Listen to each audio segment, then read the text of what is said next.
Mikaela Taylor and Heidi Ginter. Mikaela Taylor is our clinical director for Ohio, and she leads a team of clinicians to ensure that our team members have state-of-the-art training and can better help our patients as a result. She's a champion of quality care and a licensed professional clinical counselor, and her experience in outpatient addiction treatment makes her the perfect complement to Dr. Heidi Ginter's perspective on this topic. Dr. Ginter brings her experience as a physician executive to ensure BrightView's program provides only the best care to its patients. She is board certified in family medicine and addiction medicine, and she has the clinical and administrative experience to achieve results from the perspective of staff, patients, and payers. More importantly, you'll see that she's very passionate about addiction treatment, and we're very excited to hear her thoughts along with Mikaela's on methadone. And with that, I will hand things over to Heidi. Excellent. Thank you so much. Is everyone able to hear me okay? All right, so let's get started.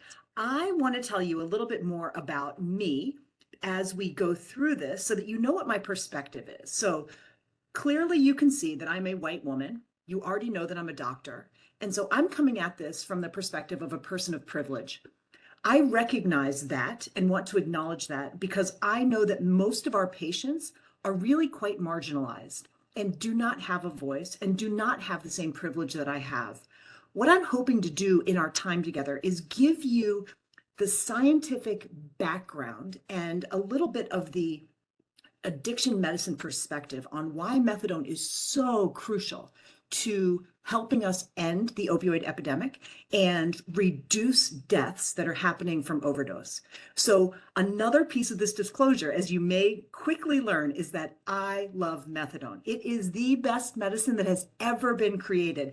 And I'm hoping that I may convince some of you on the call that you will find a lot of reasons to love methadone when we're finished talking. So we're going to go through a brief overview of the history of this medication, some of the regulatory compliance issues, a lot about stigma, misconceptions, and then dive into what are the goals of treatment.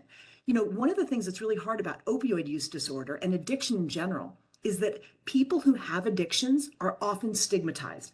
But in this setting, the treatment to get people well is also stigmatized. So think about that. How do we manage this dual stigma that people with substance use disorders are struggling with? We're going to get into benefits for our patients, communities. Mikaela is going to spend some time talking about how that really looks on the ground in terms of interfacing with people around the counseling and behavioral health modalities. And really, at the end, talk about some success stories and give an opportunity for questions. So next slide, let's jump right in. What we are talking about is a medicine that's been around since the 1940s. So we have decades and decades of data. This medicine has been more studied than any other medicine in addiction medicine, and a lot more studies than many of the medicines that we're using for other chronic diseases. It's been around since the 1960s. It has more data and better outcomes than any other medicine that is currently on the market to treat addictions. It reduces opioid use. It reduces other drug use. It reduces overdose deaths. It reduces overall deaths, and it helps people remain in treatment. So next slide. The question is, how in the world can a medicine do that? You know, a lot of people like to talk about penicillin as being a thing that's like a magic bullet. Once we got penicillin, we understood how antibiotics worked. We were really able to reduce the amount of deaths that we were seeing for people who had infections that we don't even think twice about. Got a little strep throat? Take 10 days of penicillin. That used to kill people. This methadone has that kind of power associated with it. So let me explain to you how it works. It's clearly not an antibiotic. It's in the class of medicines that we call opioids, and they work in the brain in opioid receptors. There are 3 different ways that medicine can interact with those receptors, and methadone is a full opioid agonist.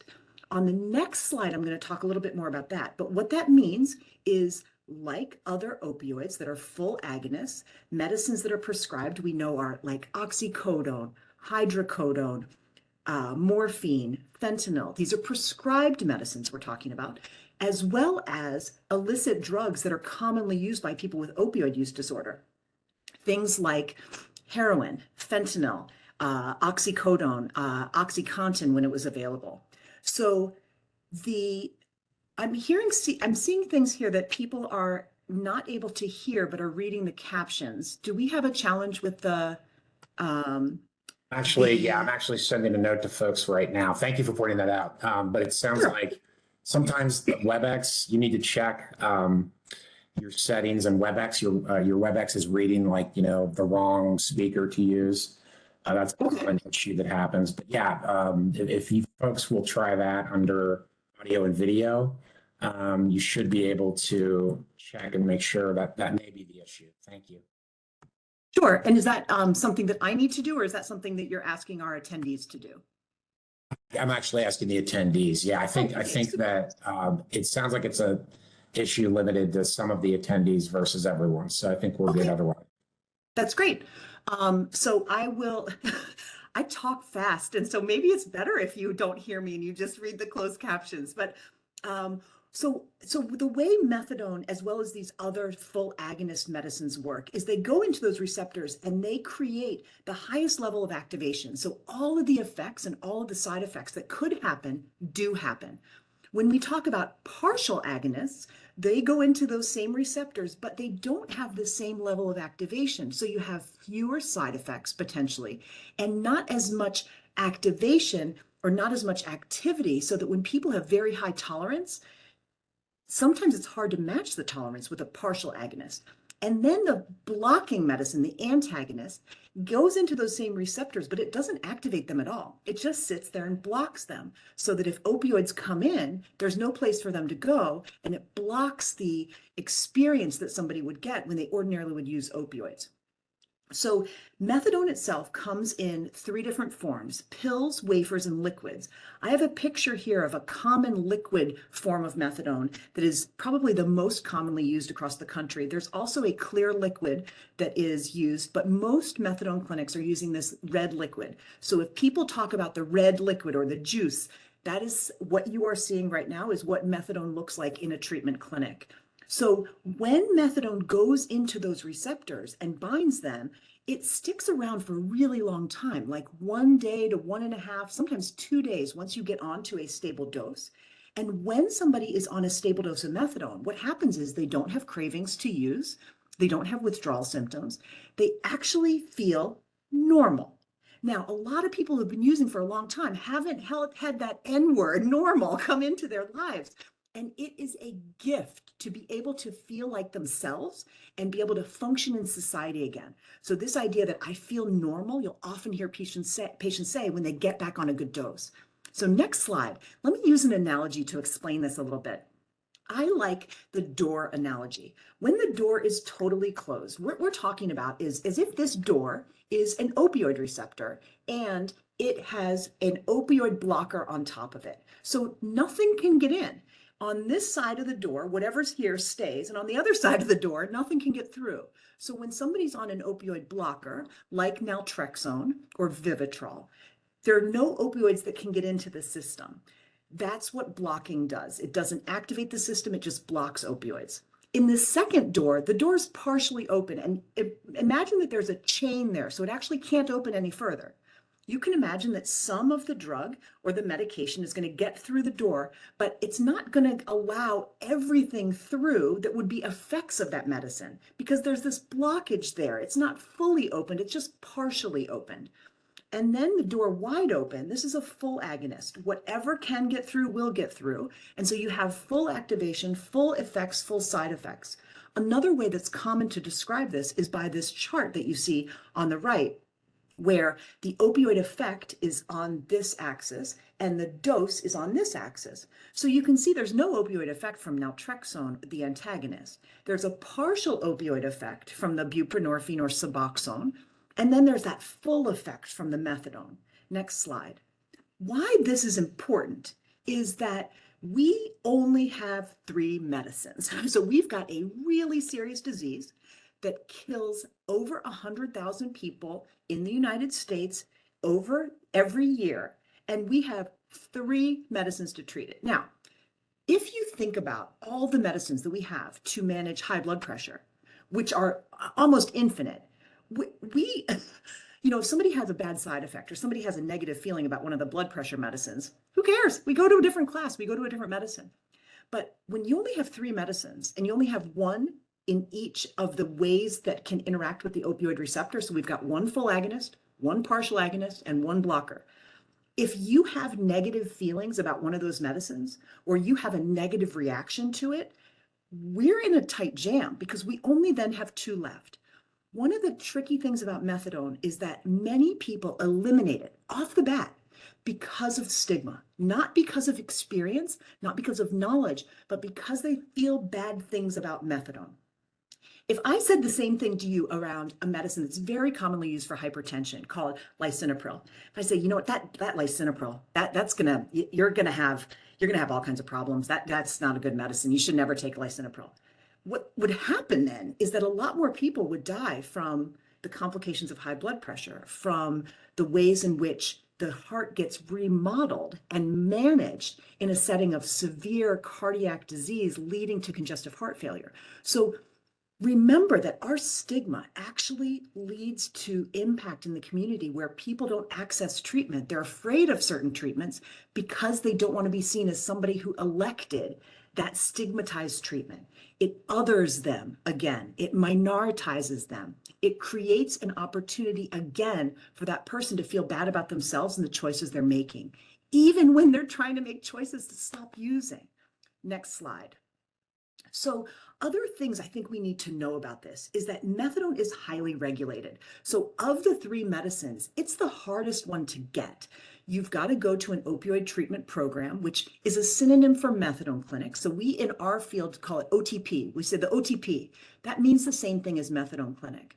And the federal laws around who can go, what hours you're open, what dose you can get on the first day, how you have to interact, how many tox screens a year, a lot of strict requirements and a lot of structure. So sometimes people don't want to go to a methadone clinic because of all this structure, because of all the rules. On the other hand, there are people who really need to go to the methadone clinic because they need the structure and they need the rules and they need the oversight that allows for safety and allows people to get out of some of those habits and that negative environment that's associated with ongoing substance use, particularly fentanyl and heroin, that just are decimating our communities. So in order to get into methadone treatment, you got to be 18 or older. And generally, you have to have been addicted to opioids for a total of 1 year. Now, that doesn't mean you have to bring in a letter from your drug dealer saying, here, see, you started selling me a year ago. You just need to be able to have that history presented to the person who's going to be doing the admission. But sometimes people want to get into treatment and they don't meet that criteria. They've only been using 6 months. They've only been using 9 months. They just were in jail and got out and are thinking, shoot, what am I going to do? Do I have to use to get into treatment? No. Somebody who has the history of opioid use disorder and has been incarcerated but released from incarceration in the past 6 months does not have to use again to get into treatment. They just need to have that history. Same goes for people who are pregnant. Any individual who is pregnant can immediately access treatment. None of these extra rules. And those people who don't have the full year history, we can bring them in a modified way to expose them to this treatment if that's what they really need. So this treatment is available to anyone who feels like they need it. And we'll talk more about who might be the best candidate to think about this medicine compared to the other 2. So next slide. So there are a lot of different stigmas and misconceptions that lead to danger, from my perspective, around this medicine. One of the things that I really want you to take away from this is that people who develop substance use disorders develop them as a result usually of 3 things. They've inherited the likelihood that when they use, they are vulnerable to developing the tolerance and the use despite harm and the ongoing negative experience of addiction because of that inherited thing. So a lot of people have inherited the risk for diabetes, and we don't blame them for that. We just give them education about how to reduce the risk. And if you get the diabetes, what do we need to do to get it in control? The second thing that most people with substance use disorders have is a significant history of trauma. And that can be physical, emotional, sexual. It can also be microaggressions. It can be the experience of being unhoused, not having sufficient finances to meet your needs or the needs of your family. It can be a lot of different traumas. And the more traumas you have, the more likely you are to end up with a burden of mental health and addiction, as well as other chronic diseases. And then the final thing that most people who develop substance use disorders have in common is that they started using early. Early meaning prior to age 25, when their brain was still developing. And when you expose a developing brain to substances, you do put that brain at risk for a use disorder. So when you think about this, think about the fact that most people with substance use disorders were set up for that use disorder in the same way that somebody who was set up to inherit the likelihood for diabetes or set up to inherit the likelihood for high blood pressure. It's partly the inheritance, it's partly their life experience and their choices and their behaviors, and it's partly their environment. So, do we have the same thought process about somebody with diabetes as we do about somebody with substance use disorder? The answer is no. We often think about people with substance use disorders as people who are criminals. We think about people who are getting treatment with methadone as putting our communities at risk because now all their methadone's out there and it's going to lead to people dying. We think about methadone and we hear people saying, oh, you're just trading one drug for another. Don't go on that methadone. Don't go on that Suboxone. That's just trading another drug, one drug for another. We falsely believe that you can look at a human being on methadone and say, oh, I can tell that person's on methadone. Oh, I can tell that person's on lisinopril. Think about when you hear things that feel like a little gut feeling tells you this isn't right. This doesn't sound good. This sounds like a stigma. This sounds like a way that we are othering people who need compassion and need our help. Another thing that we hear a lot is that people are telling their family members and their loved ones, once they do engage with medications for addiction treatment or MAT, is, oh, get off that. You got to get off that as soon as you can. I mean, now that you're sober, get off that medicine. It's really interesting. Sometimes people will even say, hey, you know what, you may need that medicine for now, but that's just because you don't have the willpower. You can use it as a crutch now, but you're going to have to get off it. And once your willpower is strong. Sometimes people also feel like, you know what, just go through the withdrawals. You don't need any medicine at all because withdrawals is just like the flu. All of these statements are really ingrained in the culture around accessing methadone treatment. Next slide. And what that does for people who are using and seeking treatment and really wanting to feel better and wanting to get out of the grip of what addiction has done to them is it creates barriers and it creates a really hard, like, energy to get to the door to get the treatment when they feel like everyone's judging their use of heroin and fentanyl and everyone's judging the choices that they're making to try to stop using. Withdrawal is really critical. And I want to put a fine point on this to let you know that the experience of withdrawal is not just like the flu. It's not like something you take a couple Tylenol for and you go to bed. Take an extra Motrin and take rest a little bit. What people who have used heroin, fentanyl, who have had opioid use disorder and experience withdrawal will tell you is that it is worse than death. It is something to be avoided at all costs. And in fact, many individuals will say, hey, my experience using put me in a lot of risk. I did a lot of stupid things I wish I hadn't done, and I put myself and others at risk. But I'll tell you, the thing that caused most of my trauma was that experience of withdrawal, where nobody helped me. Nobody gave me anything that would help. And when I tried to get something to relieve it, people thought that I was crazy. People thought that there's something wrong with me. No. What happens when withdrawal isn't managed, when we don't recognize the importance of withdrawal in this addiction that people experience, what happens is it leads to ongoing use. So if we ignore it, if we think it's not that bad, it leads to people avoiding treatment because they don't want to experience the suffering. Next slide. So one of the great things about methadone is it really is treatment. It is a medicine. It is not a street drug. Street drugs that people are using, like fentanyl and heroin, are very short acting. You have to redose yourself multiple times during the day to get the same experience of high or euphoria or to prevent the withdrawal. When you are on methadone, you're actually doing something different. You're putting a medication into those opioid receptors that is present for long term. So it doesn't have peaks and troughs every 4 to 6 hours where you feel high and then you feel withdrawal, and then you feel high and then you feel withdrawal.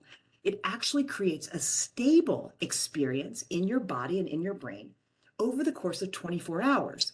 And it will release your reduce the suffering from the withdrawal symptoms. And eventually, what happens over time is it starts to help with remodeling the brain related changes that have happened during the course of addiction. You probably are aware that there are changes in dopamine. I think a lot of people have heard about the dopamine theory. When somebody is choosing to be on methadone treatment, those dopamine changes that have become so unusual and so high and so low can restabilize, and people can achieve a state that looks more normal, even on brain imaging studies, and feels more normal in somebody's body than they ever did when they were using. Something that sometimes people have a misunderstanding about is this idea that you're trading one drug for another, because you can't come off heroin without having withdrawal, and you can't come off methadone without having withdrawal. So isn't that just the same? And the answer is no. Physical dependence happens no matter what opioid you use over time. So physical dependence is a natural physiologic response that humans have to dosing any opioid. After you've been on it for a period of time, your body becomes dependent to it, meaning that if you pull it away fast, you'll have withdrawal. But that isn't addiction. Addiction is use despite harm. Life-threatening, ongoing use despite significant harm to the person.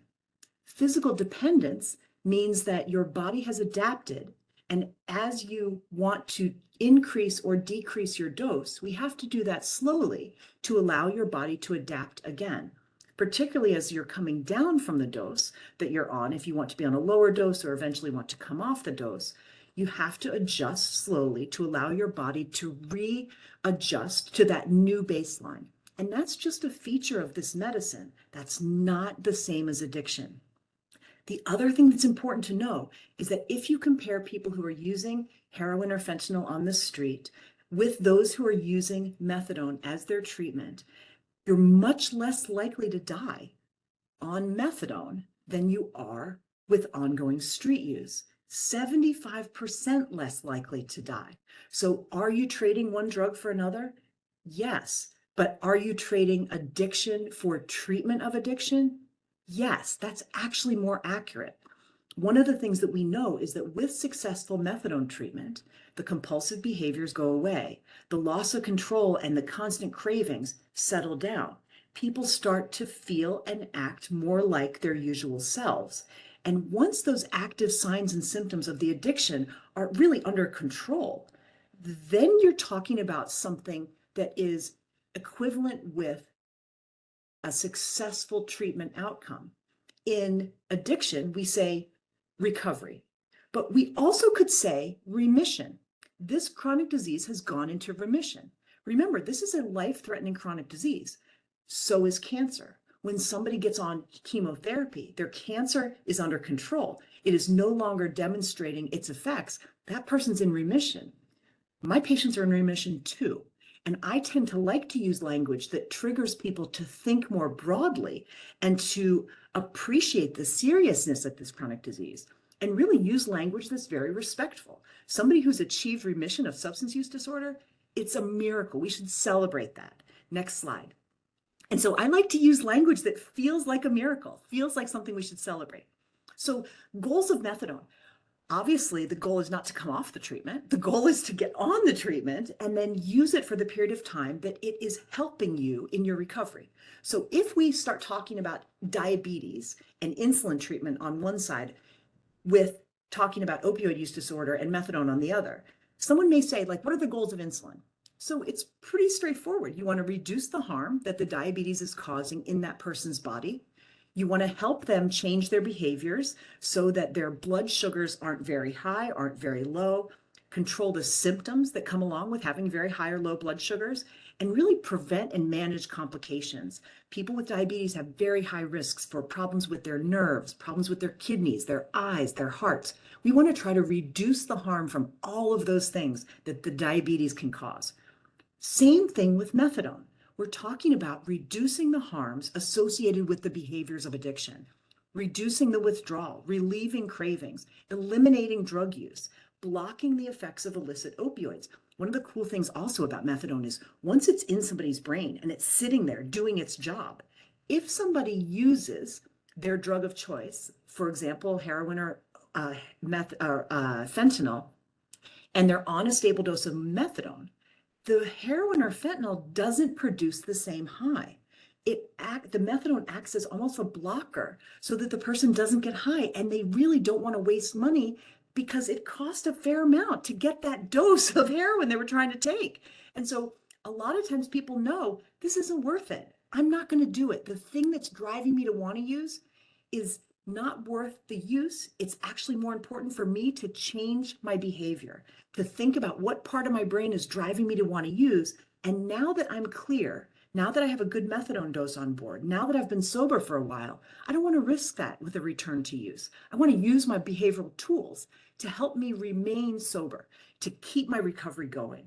So it helps that brain dysfunction that's happened during addiction cool off and actually start to look a little more neurotypical.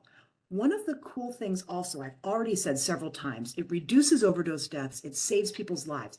But when somebody is no longer really active in their addiction, the prefrontal cortex, this part of the brain, is the part of the brain that helps us make decisions.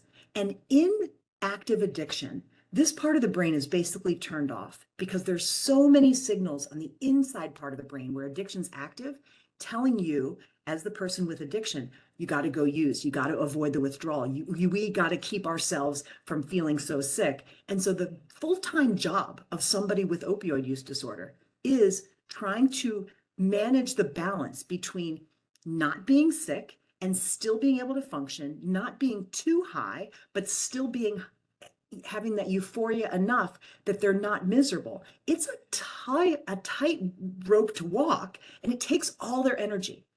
Once people are no longer using and they have more of their brain capacity to think about things that they care about and they want to do, like go back to work, like re-engage with their kids, like create those family connections that have been lost during the periods of use, it actually helps turn this part of the brain on so that people can start to use that prefrontal cortex to make good decisions. It's magical when you see this happen in a human being. It is magical. And it happens all the time when we are using this medicine. This is why I don't practice family medicine anymore. I loved it, but I'm telling you, you cannot see somebody's life change on a dime when you're managing diabetes with insulin. It takes years to see change. But when you're managing addiction with methadone, you can see someone's life turn in weeks, in days. It is unbelievable. Next slide. So do you guys love methadone yet? Have I convinced any of you? The question may be in your mind now is, who's a good candidate? So you're thinking about the people you serve, you're thinking about the people you work with, and you're thinking, gosh, I used to steer people away from methadone, but now I'm trying to figure out, should I have been telling people to go to methadone? Yes. And let me give you a little bit more guidance. So methadone isn't for everybody, but it could be for a lot of people. So number one, have you already had a positive experience with it? If yes, what are we waiting for? Let's do that again. Number two, have you tried Suboxone or naltrexone, buprenorphine or Vivitrol, those other two medicines, the buprenorphine or the naltrexone, and they didn't work? You still felt cravings, you still were using. Then methadone might be the right option. It may be that those medicines weren't able to meet your needs, whereas methadone may be able to do that. If you were on Suboxone or buprenorphine in the past and you still had withdrawal, methadone might be your friend. It is something that can go to a higher level because it's a full agonist, not a partial agonist, and it may create more space for your recovery. If you cannot tolerate buprenorphine, because switching from fentanyl to Suboxone is really hard, and you don't want to go through the risk of precipitated withdrawal, then don't worry about it. go to methadone. There is no precipitated withdrawal with methadone. How about somebody who really, really wants to get on naltrexone and cannot remain abstinent for the 7 to 10 days that it is required before you can even take the pill? Like, that's a hard one. If you just get out of detox and now you've got to be completely abstinent for a week with no other medicines, for many people, that's just an impossible ask. And then finally, you may be shocked that I have a pregnant person on here, but if you're pregnant, this medicine has been studied for over 50 years in pregnancy. We know more about the safety of this medicine in pregnancy than we do about any other medicines in pregnancy, to be perfectly honest. This is a great choice for pregnant people. Next slide. So then you might also be thinking like, okay, you've told me there are 3 medicines. Clearly you love methadone. Okay, thanks. But what about these other 2? Like, don't leave them in the dark. Tell us more. So let me tell you more. Those other 2 medicines are great. They're phenomenal. Thing to know, both methadone and buprenorphine are the only 2 of the 3 that will reduce the risk of overdose and reduce the risk of death. That benefit is not present for naltrexone and Vivitrol. Sometimes the question becomes, why would you choose methadone instead of those? So a little bit of a review from the previous slide. Positive prior experience, needing a more structured treatment. As we talked about, it's only in these OTPs. It's not at doctor's offices. You have to have a strict number of sessions with a counselor. You have to have a strict number of tox screens. Like, having those structures may be really important for some people. Previous adverse reaction or allergy to buprenorphine or naltrexone, avoiding the precipitated withdrawal, and really just incapable of tolerating the induction onto those other medicines. One of the magic things about methadone is that you do not have to be in severe or even moderately severe withdrawal before you start it. And that is a requirement for buprenorphine initiation because of how it works in the receptor. Next slide. So methadone isn't ideal for everyone, and I do want to paint that picture a little bit. Certainly if somebody has an allergy.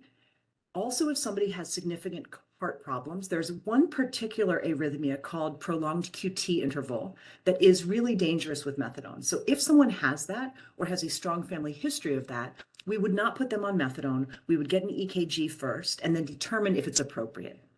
People who are on a lot of sedating medicines or have a lot of conditions that may make them more sedated, like severe lung disease, COPD, really severe sleep apnea, some of those patients might not be right for methadone because methadone can be sedating too. And when it interacts with other sedating medicines or other conditions that make somebody less likely to be okay in that combination and put them at risk for slowing their breathing, we probably wouldn't want to do that. People who have only been using for a short time, methadone is really more of the insulin level of treatment rather than the initial pill forms of treatment for diabetes. So it is a medicine that's often used for people with more severe disease. And if you have mild disease, this probably is not the right use of the medicine. Although never say never, because there are some people who really do require this in order to achieve long-term sobriety. If you can't tolerate being in a methadone clinic because of severe mental illness, I've seen this happen with people who have agoraphobia or the fear of being outdoors with fear of being out in public with others. If that is something that inhibits your ability to actually seek care in a setting with others, then we can't put you on methadone. Lack of dependable transportation. You've got to be able to get to the clinic every day to dose in the beginning. And so if you can't do that, this isn't going to be the right treatment for you.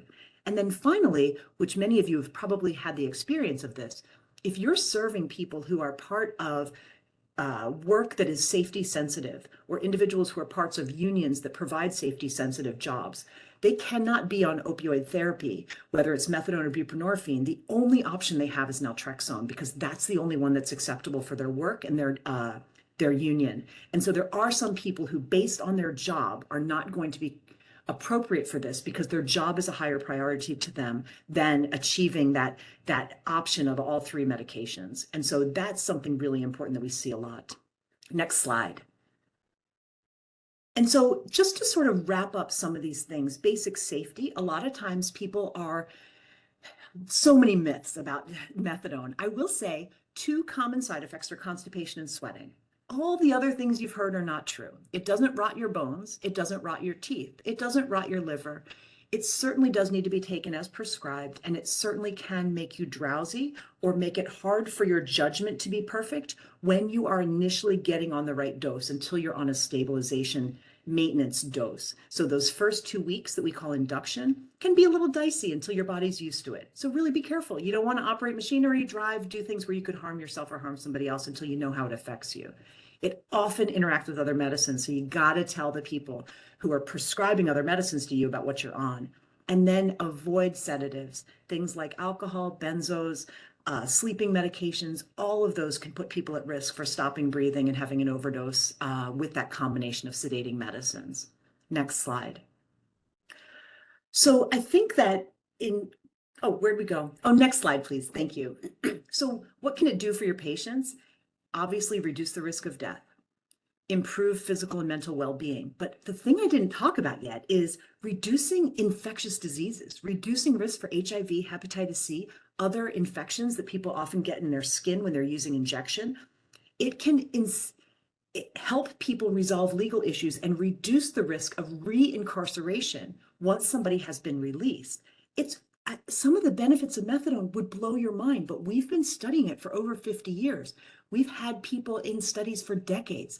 This data is more secure and more robust than any other medicine that we have. It's really quite magical. And I think that you probably all recognize this. If you're able to change one person's life and get them out of the patterns of addiction, you're able to support that person and their family and their neighborhood and their broader community in ways that have ripple effects beyond what we have any knowledge of. And so really important that methadone is a very beneficial medicine for individuals and communities.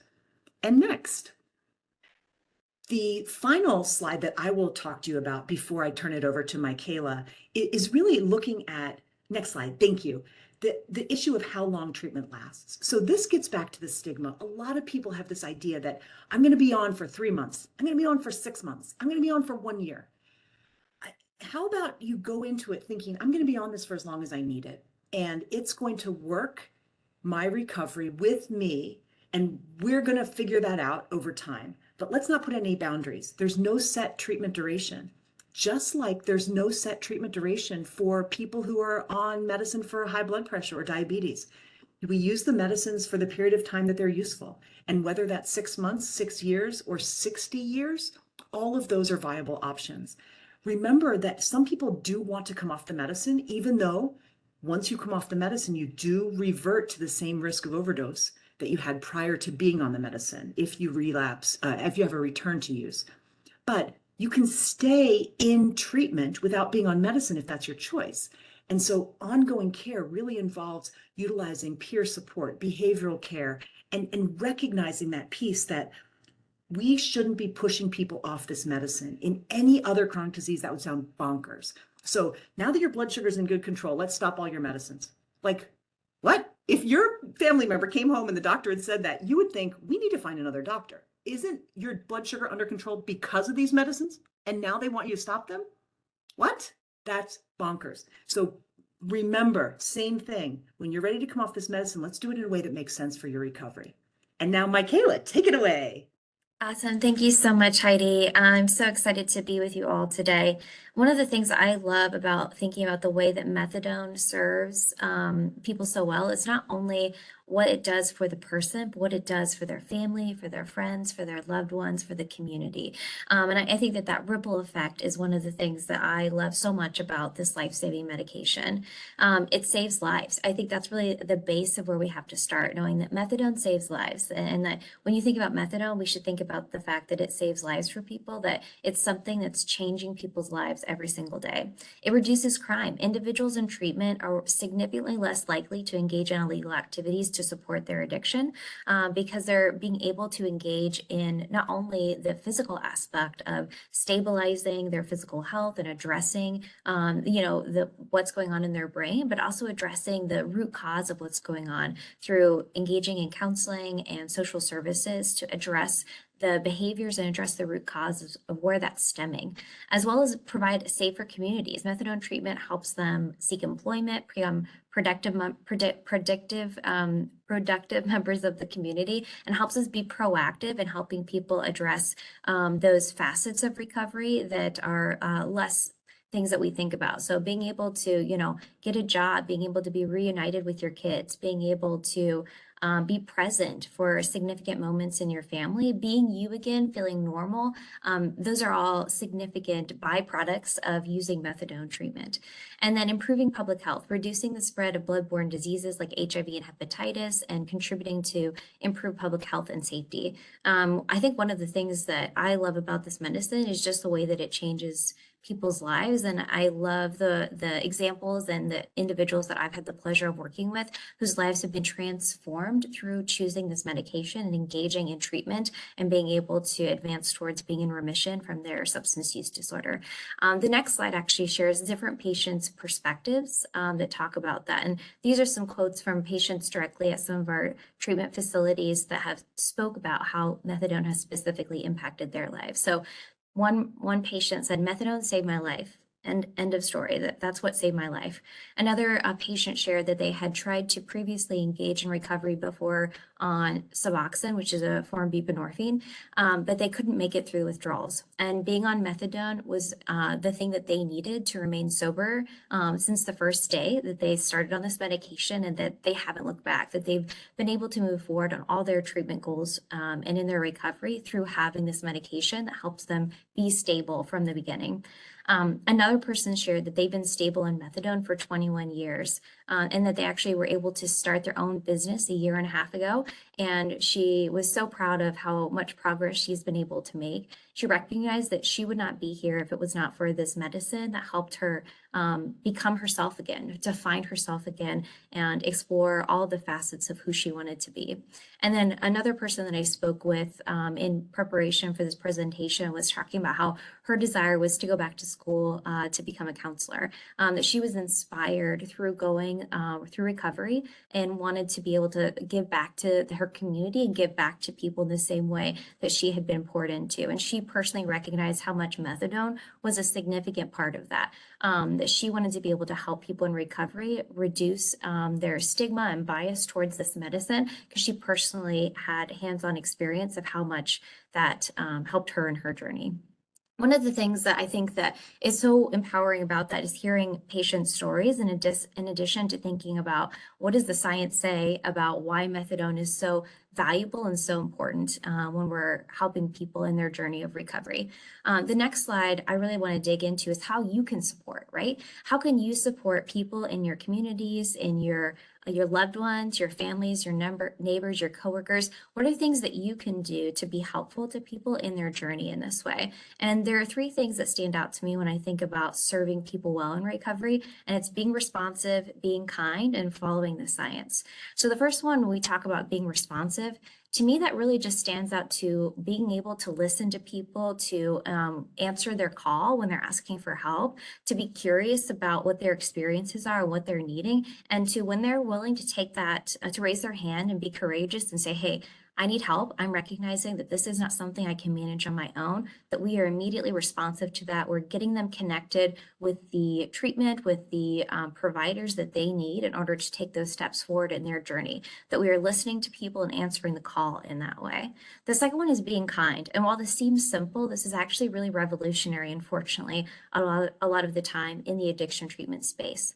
Because of the way that over the years that addiction was viewed as more of a moral failing or a behavioral issue versus an actual disorder and something that was a disease that needed to be treated, a lot of people just have a lot of negative bias and perception towards that. And unfortunately, our patients face so much stigma, as Dr. Ginter talked about earlier, not only in seeking treatment, but also as well as being able to get on the medications that they need to have the life-saving services that we can provide. And so being kind to people, I think, goes a long way, and just really wanting to make sure that they're treated as a person first, right? That you are a person with a disease, you are not your disease, and we want to make sure that we are treating you with the respect and compassion of another human being, just like we would want to be treated with the respect and compassion of another human being.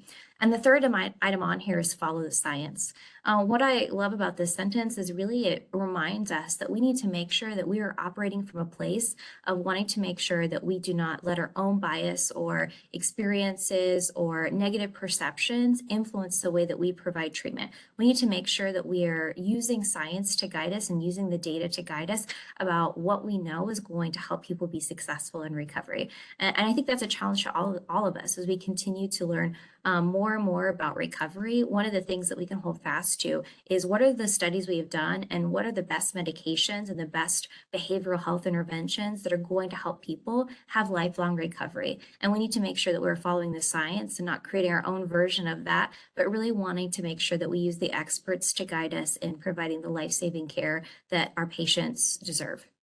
On this next slide here, I just want to talk about purposeful language because this is something that I really want to highlight when we talk about the way that we want to help people feel heard and seen and valued in this process. And I think that the way that we talk about recovery, the way that we talk about medication that treats addiction, purposeful language is a huge part of that. And so thinking about instead of using terms such as addict or user or junkie or alcoholic, we want to make sure we're using medically appropriate terminology, such as a person with a substance use disorder, a person in remission or in long-term recovery, a patient versus someone that's actually being treated.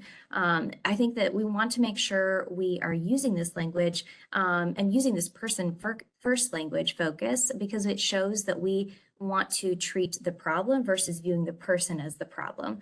We want to avoid having negative associations or punitive attitudes and blaming individuals when this is truly a disease that needs to be managed. Same with when we're talking about toxicology confirmations, changing the words from clean specimen or dirty specimen to testing negative or testing inconsistent with expectations or as expected. Clinically accurate, non-stigmatizing terminology has a huge impact in the way that people hear us and the way that we help advocate for our patients. And then using terms such as habit or abuse, we want to change those into thinking about the concept of drug addiction or substance use disorder. And for illicit drugs, using the terms use, and for prescription medication, saying misuse if it's not being taken as prescribed. We never want to decrease someone's sense of hope or self-efficacy for change because we know recovery and long-term remission is possible. And we see it every single day. It's one of the magic moments that Dr. Ginter was talking about that's an honor to be part of.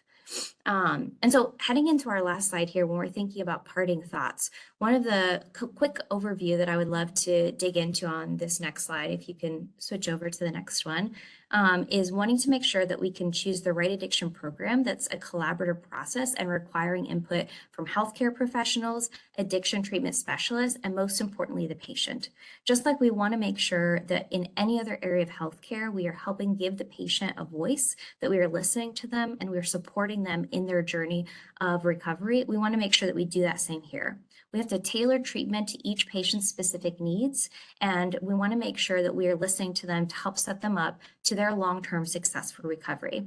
Methadone can be a huge and amazing and important component of that, and I hope that you have your mind changed a little bit in this presentation or solidified because of the way that it saves individual lives, the way that it improves public health in communities, the way that it decreases drug-related criminal activity, increases access to comprehensive care, one of those only 3 medications that we have, and helps people achieve long-term recovery. I think it's an honor to be able to be part of an organization that helps serve people well in the way that we provide all different life-saving interventions and all different life-saving medications. And I'm proud to be at a company that recognizes the value of helping patients be successful with methadone. I'm going to turn it back over to Dr. Ginter for any other last-minute thoughts. That was actually wonderful. And I'm looking at the time. I know we have about 7 or 8 minutes left. Kevin, as you've been looking at the chat, do you see themes of questions that might be helpful for us to address? Could not have put that better. Yes, there are definitely themes. 1 or 2 we may not be able to get into related. We will at the end if we can, but they're related to making it more affordable to people who aren't on Medicaid, having insurance cover that more. Housing looks to be a big issue, but I'm really impressed by the attendees have been kind of working on that themselves here in the chat, which is great. But some, housing actually restricts if you're on anything other than a certain drug, right? Like Vivitrol, for example. But as far as the themes that we can speak to, one of those issues is the fact that you have to get a daily dose. Getting to the center tends to be difficult for folks, especially in rural areas. I guess, so could you maybe speak to that a little bit, but also how long does it take to the point that you can take some home instead, right? So you don't have to get in there every day. Yeah, so those are great questions. There is a standard way that take homes were adjudicated in the past, and then there is a modified way that came about during the pandemic. Each state, so methadone is regulated at the federal level as well as at the state level, and then each individual company that has achieved the regulatory requirements to operate can have their own rules as well. So at the federal level is where take homes are adjudicated, and there are two different ways to do it. One is old fashioned, and that is basically you can't get your first take home until you've been in treatment minimum of 90 days, 90. With the new model, basically you can get take homes within the first week, and that all depends on if you are a state who has embraced this new version of take homes. So every state is different. I currently practice the majority of my time in Massachusetts, where we have the flexible take homes in effect. And so we are able to initiate take home doses within the first 1 to 2 weeks for people who have achieved some degree of stability. It used to be that there were these 8-point federal criteria. There are now only 3 or 4 questions you have to answer. And so it's much more flexible. I mean, literally, it's called the flexible take homes. It's much more flexible, and recognizing that take homes are not a privilege, but actually something that allows people to function in the same way that anybody with a chronic disease would be able to function when they get their prescription for the medicine that's going to get their disease under control. So long story short, either 90 days before your first one take home, or flexible take homes can initiate within the first 1 to 2 weeks, and it depends on your state. That's great. 2 more themes that I'm seeing here, Heidi. One is about, pregnant patients as well as new moms that are taking it. But also before that, maybe you can speak a little bit about dosages. Like what are the optimal dosages? When does that level of dose become a concern? In general, I think just maybe if you could speak a little bit about how we assign dosages. Yeah, so dosing methadone is very much a science and an art. There is a federal law that the day 1 dose cannot exceed 40 milligrams, and that can be given as a maximum dose of 30 plus an additional dose of 10. After day 1, it's really up to the medical provider in consultation with the patient about how titration works. Most people are on an induction phase of dosing for the first 10 to 14 days, where you start from no methadone and you get to a dose that should stabilize your brain and your behaviors to a point where you're not having constant cravings and you've significantly diminished the amount that you're using. For most people, they will extinguish or almost extinguish their opioid use at a dose around 100 milligrams a day. So the average dose, if you take all comers across the country, is around 100 milligrams. And that has gone up a little bit. It's probably closer to 105 or 110 now in the fentanyl era. For pregnant people, generally, the guidance is that they should be on dosing twice a day. That instead of having a dose once a day that lasts the full 24 hours and then doesn't really end up leading to withdrawal until you're about 30, 36 hours, which allows us to dose people once a day. In pregnancy, because of how the body has changed substantially with the fetus and the placenta, and just how medicines get digested, people tend to digest their methadone faster. And so they need a dose twice a day, generally 2/3 of the total dose in the morning and 1/3 in the evening, to allow them to continue to be at a steady state. So a couple of pearls of wisdom.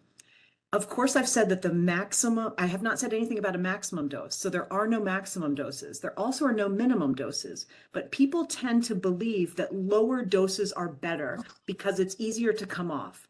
I would challenge that and say a dose that is correct is going to be the right dose, and correct dosing is going to be different for everybody. It's going to be a dose where you're not sedated, you're not impaired, you are not having cravings, you're not having withdrawal, and you're able to function. So one of the challenges with pregnancy is that the vast majority of pregnant people will be on a much higher dose at the time of delivery than they were in their first and second trimesters. And then once the baby's out, it's going to take a variable amount of time for their metabolism to return to its pre-pregnancy state. I sometimes joke, my youngest child is 14. So I am 14 years postpartum now. You would think that my body probably got back to normal, but I think we often think of pregnant people getting back to normal 6 weeks after the baby's born because that's when they have their OB checkup. That's not true. It takes a year or more for your metabolism to return to normal. And so it's really variable how to titrate or reestablish a stable dose in a pregnant person postpartum. So one of the things we do is we really look at how do they look at the peak of the dose, which is about 4 to 6 hours after the dose is given. If somebody's very sleepy at that point, it may be time to start reducing their dose. And so I'll end there. We could and should have a whole conversation about treating pregnant people, but I'm incredibly grateful for the questions and for people's interest in this. It really makes a difference. And thank you so much for being here and wanting to learn with us. It does. I agree. Yeah, we should do that. I think there's a lot more. We've got a couple other questions that relate to pregnancy, but I first wanted to start out with one that Nora provided. It's a pretty specific scenario. She advocates for a child whose mother is on methadone after a years-long addiction to just about everything. She's been on methadone since June. She's relapsed 3 times since then. Does that mean the dosage isn't high enough? Does she need more intensive help? There are obviously other details you'd need to answer this, but I guess she wants to know how can she best advocate for this mother so she can begin to parent once again. So far, despite these 3 relapses, her treatment plan has not changed. Yeah, so I would say anytime someone's had a return to use, and I use the words return to use rather than relapse because we're starting to understand that relapse is a pejorative term potentially. So if somebody has had a recurrence of their disease with a return to use, it clearly means that something's going on. And in some cases, that means that we've got to change how the medicine is being dosed, whether that's an increased dose or a twice-a-day dose or something. But it also may be that we need to augment the support that she has around behavioral piece. And for many people, managing the triggers of life without using is really hard. Mikaela, do you want to say a couple things about that? Absolutely. Yeah, I think that there are so many environmental and behavioral and mental health aspects of that I think that one of the best things you can do when you're wanting to think about how do I help support this person and advocate for this person is to speak to that person directly and ask them, how can I help you be successful? How can I help you advocate for yourself? And what are the barriers you're facing in navigating those things? And then being able to, with that person's permission, be able to help them connect with their treatment providers or identify an action plan of the things that they're wrestling with and how we can listen to them and help support them in navigating that and being in the driver's seat of their recovery. Okay. Yeah. And you may have spoken to this a little bit, but 1 or 2 more pregnancy questions as far as it being considered safe for pregnancy, but hasn't research shown that it's using methadone still leads to NAS. Also, if you're trying to get off of using methadone while pregnant, are there side effects? And if you're still using it, does the newborn potentially have withdrawal issues? So kind of a multifaceted theme there, but those are some additional pregnancy questions. Yeah. Yep. So I'm actually going to have to go because I have another obligation now, but I will try to answer this one briefly, and then we should schedule a time to have a pregnancy dosing Definitely webinar. So methadone does cross the placenta, and as a result, the fetus is exposed to methadone. After birth, most babies will experience neonatal abstinence syndrome or neonatal opioid withdrawal syndrome, NAS or NOWS. That syndrome can be managed with a behavioral tool called Eat, Sleep, and console, ESC, in addition to the potential for use of medications to manage withdrawal. So a baby can never have addiction. So babies aren't ever addicted to methadone. Addiction, remember, is a behavioral disease where you are doing things that cause harm and continue to use the substance despite the harm. So babies are substance exposed and often will need a period of treatment to alleviate withdrawal symptoms, and as those medicines that as the methadone they were exposed to is flushed out of their system through their general metabolism. And this model, ESC, Eat, Sleep, Console, was developed as a way to reduce the amount of medication that's needed to manage withdrawal, and it's incredibly effective. So we definitely want to encourage our moms to room in with their baby, breastfeed if that's a choice that's available to them. There is no contraindication to breastfeeding with methadone use, and then really be engaged in providing consolation, rocking, swaddling, all of the things that can help soothe a baby, and just being more attentive to that for babies who may be more irritable as a result of this risk for withdrawal from their substance exposure. Thank you so much. Yeah, and I know you have to jump off. Mikaela, I think that there's one more question that you can tackle. It speaks a little bit to eventually tapering. You know, like we had talked about how we can get take-home doses, which we spoke to, but you're taking it, but you don't want to take it forever. How long before that would be something worth exploring? Yeah, that's a great question. I think that with any medication, that's going to be a life-saving medication. That's going to be a good conversation to have with your medical provider and with your counselor and any other support that you have in the community, and really being able to identify, A, what are your motivations for that? And B, what is the things that we put in place to help support you in transitioning off of that medication? And C, how are we making sure that you are eliminating risks? Because the last thing we want to do is help someone taper off of a medication, and then it helps and then they go right back to where they were before. We want to make sure that we're helping them be successful long-term and being really thoughtful and intentional about the appropriate time of that from a medical perspective, the appropriate time for that from a mental health perspective, an environmental perspective, and appropriate time for that with other risk factors that they have. So there's never a wrong time to taper in the sense of like you have to be on medication for a certain period of time before you can taper, but you want to make sure that you're setting yourself up for long-term stability. And so those are the three factors that I would encourage assessing and discussing with the people in your life to make sure that you're in a solid place to go through the tapering process. Okay, wow. Okay, I think we are out of time.